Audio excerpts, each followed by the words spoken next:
Hello everyone, my name is Reza and I come from Iran. I got 84 in PTE and 19 writing and overall 79 plus.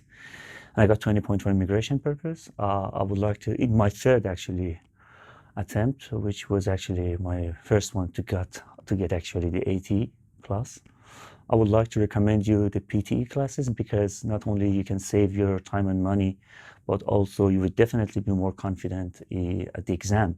Because in PTE you deal with computer, it's not that difficult, but being familiar would help you and being confident would help you to have a better function and efficiency at the exam. And moreover, I want to say that Roman and his team actually have a really high quality. They know how to deal with your problems, how to teach you the techniques, and they try to update themselves by attending the test frequently because the exam is getting more complicated based on the algorithms. So being up to date is a great advantage that helps you to be able to fight off and beat the exam.